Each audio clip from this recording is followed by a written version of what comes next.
E conosco hoje o deputado Pompeu de Matos, também o presidente do PDT de Ijuí, o senhor Antenor Weiler, também o vereador Matheus Pompeu, a Tabata aqui na assessoria de comunicação. Muito bom dia a todos vocês. E hoje, então, recebendo o deputado Pompeu em seu 5º mandato como deputado federal, 6º mandato como deputado federal, hoje aqui para bater um papo conosco sobre o ano de 2023, afinal estamos no último Rádio Ligado do ano, deputado.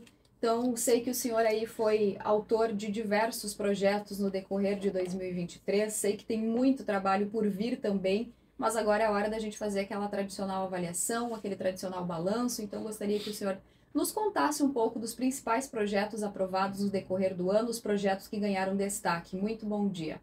Bom dia Sabrina, bom dia à comunidade de Ijuí, ouvintes da Progresso que estão aí ligados à programação. Bom dia meu amigo Antenor Weiler, nosso honrado presidente do PDT de Ijuí, doutor Antenor, que é uma história, uma legenda, né, do trabalhismo ijuiense e gaúcho, com muito orgulho. E o Matheus Pompeu, que cumpre o primeiro mandato como vereador, mas já faz, que parece gente grande, né? Está fazendo um bom mandato. Bom dia a todos vocês. Bom, primeiro que agradecer a comunidade de Ijuí por poder estar em Brasília, cumprindo o 6º mandato como deputado federal. Ijuí foi quem me emprestou a maior votação. Então, o mandato é importante, claro, mas a gente tem que saber quem deu importância para esse mandato. Exatamente. Eu me diria assim, foi para perto de 6 mil votos. É mais voto do que pedi e além do que merecia. E eu sempre digo, mas depois que eu recebo, eu faço por honrar o que eu recebi e faço por merecer o que me deram. E eu tenho procurado representar Ijuí com altivez, com ação, com atitude. Então a gente precisa fazer essa gratidão. Afinal de contas, não é todo dia que tu faz uma eleição mais de 100 mil votos. Então isso tem uma expectativa muito grande. As pessoas esperam muito da gente. E aumenta a responsabilidade, né, Aumenta. deputado? Eu sempre digo, não me faça fazer mais de 100 mil votos, não me faz mais nem melhor do que ninguém. Me dá mais responsabilidade, mais dever, mais compromisso, mais obrigação, que eu assumo com muito prazer, porque afinal de contas eu faço o que eu gosto e quem gosta do que faz não cansa do que está fazendo. Então essa leitura a gente tem que ter muito clara.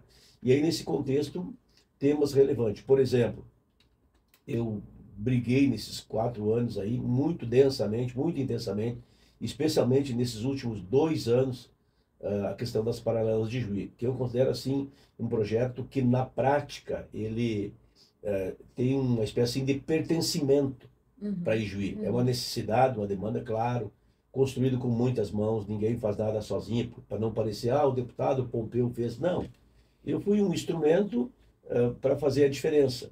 Mas aí a questão é coletiva, tem o Cindy Loja, o nosso mestre Juarez, tem a CI, eu me lembro de o Nilo brigava lá, quando o Nilo era presidente da CI, o Valdir era o prefeito, quantas boas brigas nós fizemos. É uma luta de mais de 15 anos, né, uma luta de muitos anos, que nos últimos 3, 4 anos, eu digo assim, intensificou, né? Mas é importante que a gente tenha, 4, 5 anos se intensificou, é importante que a gente tenha essa leitura. E agora, nós estamos na reta final, porque depois de consolidado o projeto, depois de feita a licitação, agora o contrato assinado, os valores definidos, o orçamento previsto, 250 e tantos milhões de reais. Eu tive a honra de puxar o primeiro orçamento na bancada gaúcha, porque isso só foi inserido no orçamento porque a bancada gaúcha inseriu. Agora o pessoal, não, agora foi para o PAC. Que coisa boa que foi para o PAC, e nós precisávamos, e nós ajudamos a incluir no PAC. Mas se não entrasse no orçamento antes, não tinha PAC depois. Então é uma engrenagem. Sim. Uma coisa vai puxando a outra. E como resultado prático, quem ganha é Ijuí, o legislativo está junto, o executivo, enfim, as forças vivas, o empresariado, o trabalhador. Cada um colocou seu tijolinho nessa construção. E eu tenho o dever de zelar por isso.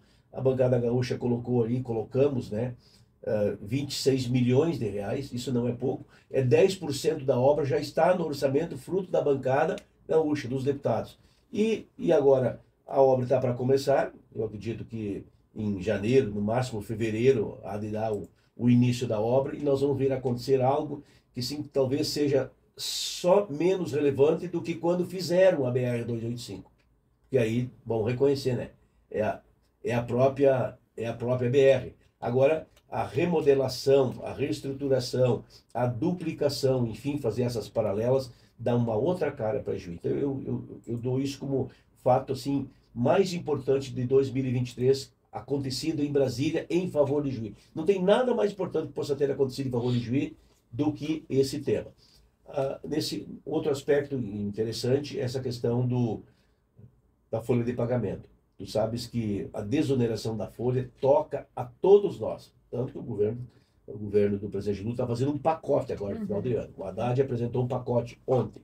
Eu tenho lá divergência, restrições, mas deixa o pacote, deixa a gente abrir bem o pacote, né? Porque nem sempre aquilo que está no pacote está nas linhas, muitas vezes está nas entrelinhas dos decretos, das medidas provisórias. Então a gente tem que examinar bem para não falar mal do que e não exagerar falando mal e também não ficar adoçando algo que é amargo, não achar que está bom algo que é ruim. De qualquer sorte, o que é fato é que nós mantivemos a desoneração da folha. Quem criou a desoneração da folha foi o PT, em 2011, a Dilma. E é engraçado que agora os mesmos que criaram não querem mais a criatura. E nós que ajudamos a criar, estamos cuidando dela. Porque com a desoneração da folha, o que acontece?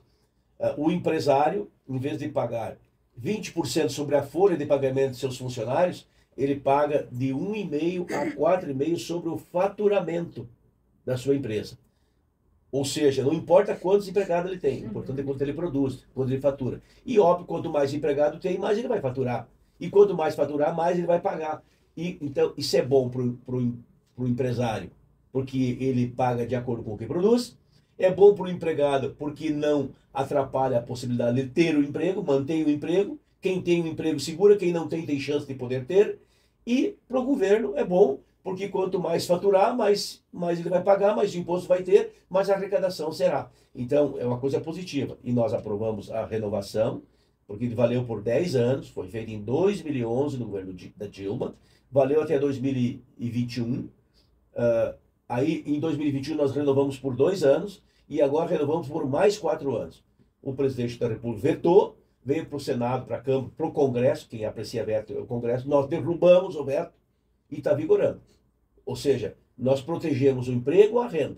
Que são coisas fundamentais para dar dignidade ao ser humano e para um país poder crescer. Um país que não tem renda, um país que não tem emprego, vai à bancarrota. Pois nós salvamos no final do ano. Então é algo positivo. Mas agora a tendência é cair a desoneração. Eu sei que a desoneração é para auxiliar, é para apoiar. Não vai ser a vida inteira. Não é uma coisa que é definitiva, tanto que tem prazo. Até 2028, tem prazo. Então é interessante que nesse prazo se crie uma condição de transição, para nem voltar a ser como era antes e nem continuar sendo como é hoje. Achar o meio termo, o equilíbrio, para poder andar com as próprias pernas. E isso nós vamos construir, pode acreditar. Na mesma linha, a questão do marco regulatório, que era um tema assim, extremamente preocupante no que diz respeito ao cidadão que tem terra registrada. Eu digo pela minha própria família, em Santo Augusto, aqui o Tenor Weiler sabe, ele também é dali de São Valério do Sul, né? Em Coroados foi feito um assentamento agrário, 100 e tantas famílias, meu pai foi assentado, eu me criei naquele assentamento agrário, tenho orgulho de dizer. Ali tem uma área indígena próxima. Se voltar a anular as escrituras lá para o passado, aqueles colonos que ganharam aquelas terras lá nos anos 60 vão perder todas as terras, com 50, 60, 70 anos de escritura. Então, não é tão simples assim.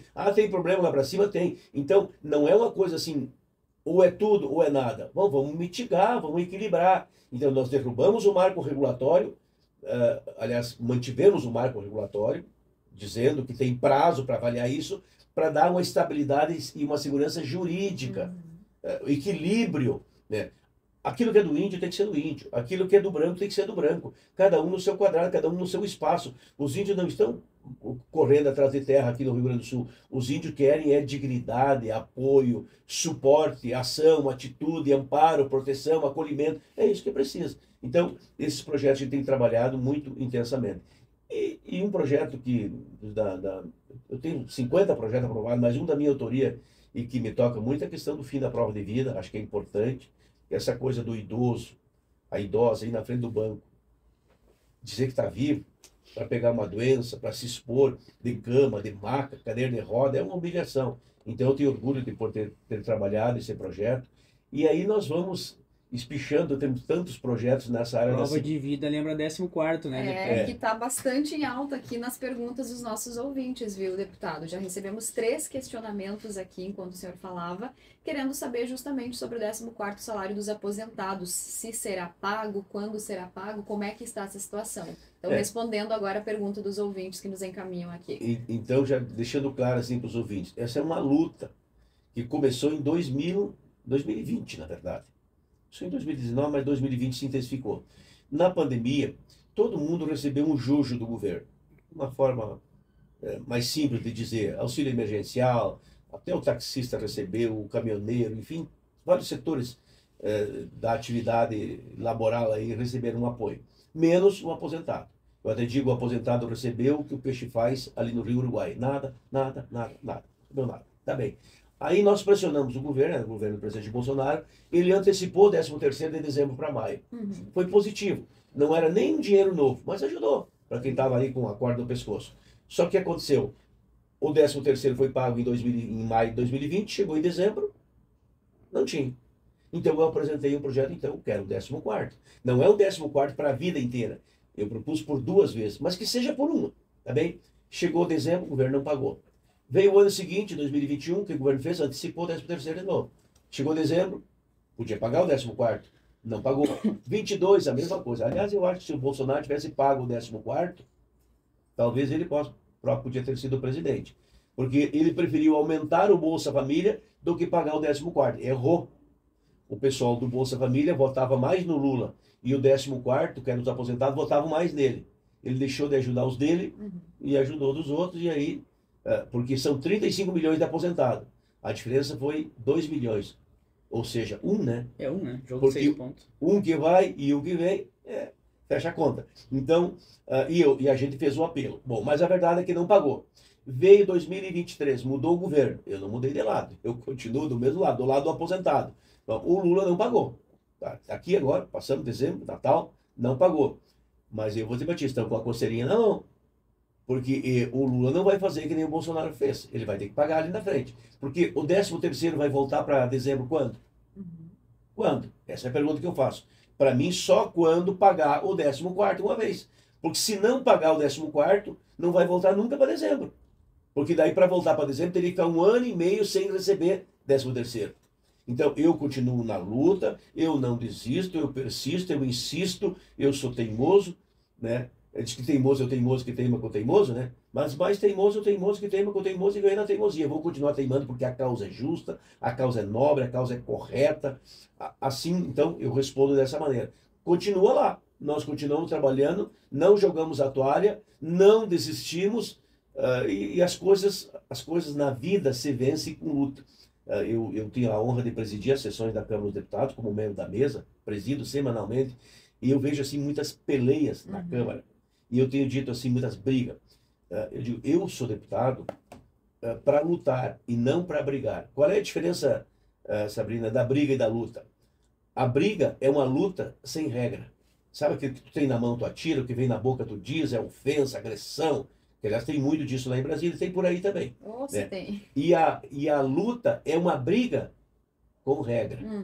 É uma briga onde tu respeita. Como tem essas lutas na televisão, ali, um luta com o outro para ver quem vence. Eu diria assim, os dois ganham, porque os dois ganham o seu cachê, né? E terminou a luta, eles se abraçam. Então nós temos que lutar por coisas que a gente acredita. Eu sou da luta, ou seja, da boa briga. Aquela briga que é uma luta com regra, com respeito, mas com determinação, com firmeza, com convicção, com um argumento em favor daquilo que a gente acredita. E eu acho que é isso que me alimenta e que me faz ter 6 mandatos, porque se tu pegar aqui no Rio Grande, não tem alguém que tenha assim 6 mandatos seguidos no Parlamento Federal, é muito difícil, mas isso acontece por conta do trabalho, da disposição, da luta, da gana, da garra. Hoje, dá para dizer que é o último dia do ano, pelo menos o último dia útil do ano. Eu estou aqui, Julinho, e eu estou aqui trabalhando, porque eu faço do que eu gosto, e eu gosto do que eu faço. Ou seja, para mim, o trabalho, ele só vem depois do sucesso no dicionário. na vida sempre vem o trabalho antes e o sucesso é resultante do trabalho, do teu esforço, da tua luta. E é como eu tenho procurado fazer, e por isso, se eu for falar nessa questão dos aposentados, eu tenho lá mais de 20 projetos. Sou o deputado que mais trabalha em favor dos aposentados. Por exemplo, eu não quero mais que o ajuste do salário dos aposentados seja feito como foi feito no ano passado, outros anos. Que tu reajusta o salário do aposentado igual ao mínimo só para quem tem o salário mínimo. Aquele que ganha mais que o salário mínimo tem um reajuste menor. É injusto. Aí aquele que ganha 2 salários mínimos, com o passar do tempo, vai ganhar 1. Aliás, já tem uma defasagem calculada de 30% com base esse aumento diferenciado a menor.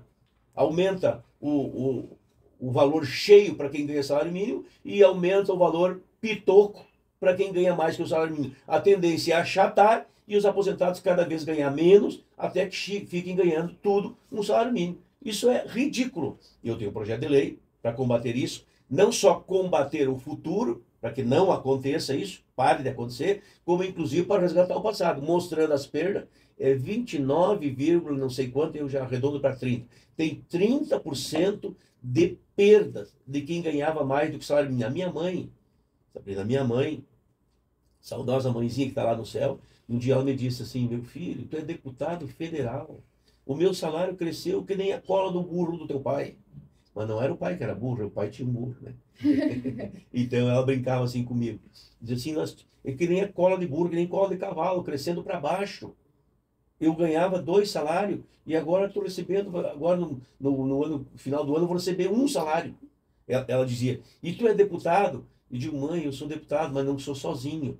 E eu prometi para minha mãe, em vida, digo: olha aqui, minha mãe, entre o governo, seja qual for o governo, e o aposentado, eu sempre vou ficar contigo. Eu vou ficar com a minha mãe, eu vou ficar com as mães aposentadas, com os pais aposentados, eu vou ficar com os vovôs, com as vovós. Eu não vou ficar do lado do governo, não importa o governo, porque eles não têm essa sensibilidade. Fazer isso é uma maldade com o aposentado. Tirar o saláriozinho dele, porque o salário tu não ganha, tu compra. E paga mês a mês por 10 anos, 20 anos, 30 anos. É assim que a vida funciona. Então eu comprei o meu salário de aposentado. Comprei e paguei por 35 anos. Paguei adiantado. E depois recebo a meia boca?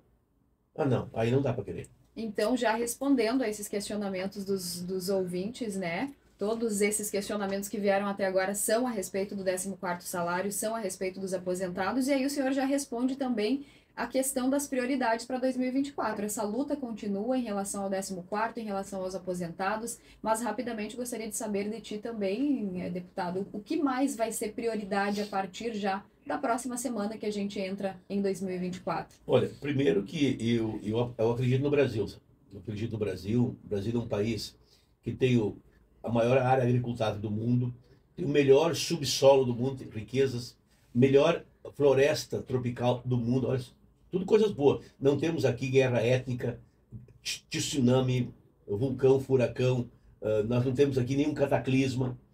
Tem uns ventos mais fortes aí, mas não tem o que outros países têm. Não tem gelo, de ficar 6 meses embaixo do gelo. Mar territorial, petróleo, um povo generoso. O que nós precisamos é uma classe dirigente, uma classe política, uma classe empreendedora mais consciente do coletivo, do plural, para que possa inserir todo esse país no mercado de trabalho, emprego, renda. Essa é a nossa luta para o próximo ano. Inclusive, nesse contexto da reforma tributária, que foi aprovada, ela vai propiciar, porque a reforma tributária, para as pessoas entenderem o que foi feito, é como se fosse fazer um edifício, para fazer uma metáfora.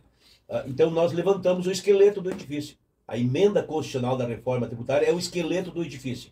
Agora, nós temos que desenhar esse edifício, fazer a sala, a cozinha, o quarto, a varanda, o escritório, enfim. E esse é o trabalho do próximo ano. É o trabalho da regulamentação, da legislação complementar da reforma tributária. Então, esse é o trabalho fundamental para que a gente possa diminuir a carga tributária, aliviar, né, o imposto, dar transparência, quem paga, quanto paga, para quem que é pago e o que é feito com o dinheiro que pagou, o emprego, manter o emprego. Então, esse é o trabalho, eu diria assim, o primeiro trabalho que nós temos que fazer no início do ano é regulamentar a reforma tributária, porque ela é um edifício em esqueleto. o pilar, enfim, as vigas, tudo levantado. Mas se você não fechar essa conta, não vai funcionar a reforma tributária. Eu diria assim que esse é o grande desafio do ano que vem. E nós vamos estar juntos fazendo a nossa parte. Uma questão de ordem, Sabrina. O presidente do PDT, Antenor Vale, pediu comunicação de liderança. Isso aí, vamos lá então, agradecendo ao Mateus deputado... está dando uma de presidente Isso da aí, Câmara obrigada, de Vereadores. Matheus. Agradecendo ao deputado, então, Pompeu de Matos, hoje aqui conosco o advogado, ele que já foi secretário do Meio Ambiente de Ijuí também, agora presidente do PDT de Ijuí, senhor Antenor Weiler, acompanhando o deputado, o vereador. Senhor Antenor, como é que está a situação aí, fechando 2023 também, o senhor presidindo o PDT, uma avaliação rápida aí do decorrer do ano. Muito bom dia, bem-vindo à Rádio Progresso. Bom dia, Sabrina, bom dia aos ouvintes da Rádio Progresso. Hoje nós estamos num caminhar aqui, né, de acompanhamento do membro do partido, né, membro do diretório, que muito nos orgulha. O Darcy Pompeu de Matos é disparado a maior liderança, né, de Ijuí a nível nacional. É o nosso deputado, então muito nos orgulha, né? Ele faz parte hoje da mesa diretora, né? Muitas vezes, né, presidindo, né, a Câmara dos Deputados. Então, para nós, né, o diretório de Ijuí é um orgulho ter né, um membro desse quilate. O partido está, né, em tratativas. Ano que vem a gente está, né, prevendo, vai ter, né, a eleição a prefeito. O partido ainda está em tratativas, acreditamos que em meados de fevereiro se defina, né, quem vai ser o nosso candidato, quais os partidos que vão caminhar junto com nós. Ainda não há nada definido, então? Não, a definição quem faz é o diretório, os seus membros, né? O diretório municipal, e existe proposições, candidatos, e o presidente não pode, né, numa altura dessas, dizer quem é, antes do coletivo escolher o candidato. Certo. Bom, aproveitando a presença do vereador Matheus Pompeu, ganhamos 3 minutos aqui do Alexandre Rodrigues, obrigada. Então, Matheus, aproveitar também a tua presença acompanhando aqui teu pai, também o presidente do PDT, também um ano de bastante trabalho aí no Legislativo ijuiense, né, Matheus? Muito bom dia, bem-vindo aqui à Rádio Progresso. Verdade, muito bom dia, Sabrina, ouvintes da Rádio Progresso. É uma honra estar aqui, né, na presença dessas duas figuras ilustres, dois líderes aí do nosso partido a nível municipal, estadual e também nacional. O deputado Pompeu é vice-presidente da sigla também, a nível de Brasil, né? E realmente um trabalho muito intenso no legislativo. Eu estive aí durante esse período do meu mandato como presidente, né? Tive a honra de ser o presidente mais jovem da história do Poder Legislativo. E também presidi, das 2 vezes que não fui o presidente, presidi a CCJ, que, no meu entender, é uma comissão fundamental aí dentro do processo legislativo, dentro aí da análise de projetos.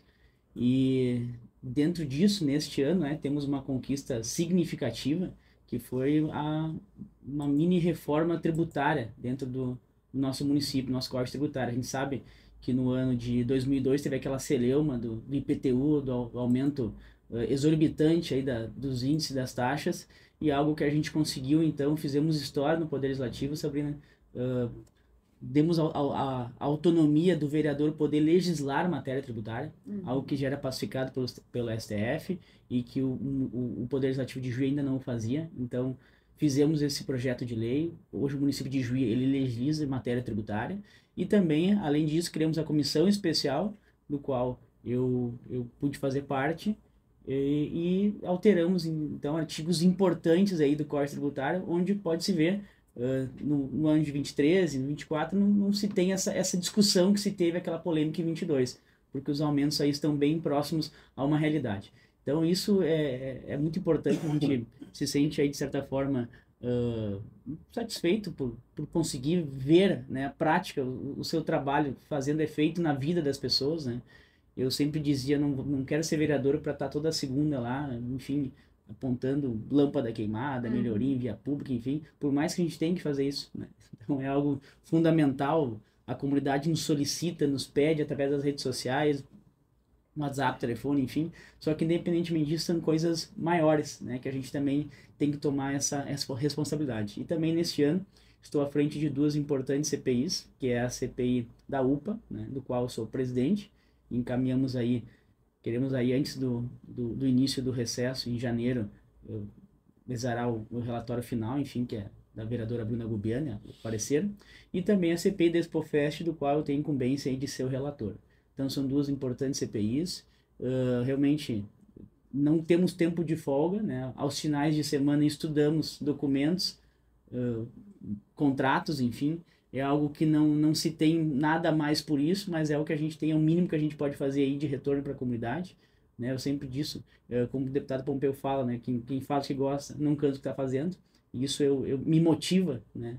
Então a gente conseguir dar esse retorno para a comunidade. E reforçando só, não é uma caça às bruxas, na verdade não. É passar limpo essas questões e trazer a verdade real dos fatos, né? E poder expor isso para a comunidade com uma transparência. Como é hoje as reuniões das comissões, como são hoje as CPIs, de forma aberta, transparente, transmitida ao vivo, inclusive, e essa inovação também, tem que dizer, se deu no ano de 2022, quando eu fui presidente do Poder Legislativo. O vereador Paulo Braga esse ano seguiu com essa modalidade, e o vereador Ricardo Adame, eleito recentemente aí presidente, já nos informou que também vai seguir, ou seja, não tem volta, né? O mundo é tecnológico, é da acessibilidade e a transparência. E o Poder Legislativo de Juiz dá sinais disso e exemplo aí para a nossa comunidade. Obrigada, vereador Matheus Pompeu. Já estamos com o tempo ultrapassado. Agradecer mais uma vez, em meio segundo, meio minuto, aí as considerações finais, deputado. Sabrina, eu quero te agradecer ao Weiler, nosso honrado presidente. Ele está aí com uma boa decisão na mão, com nomes importantes do PDT de Juiz, a começar pela prata da casa, o Valdir Reck, que é a nossa lenda, a nossa legenda. Acho que é a liderança que tem a maior história de construção de Juiz, sem sombra de dúvida, é uma lenda viva e muito ativa, o nosso querido Valdir Reck.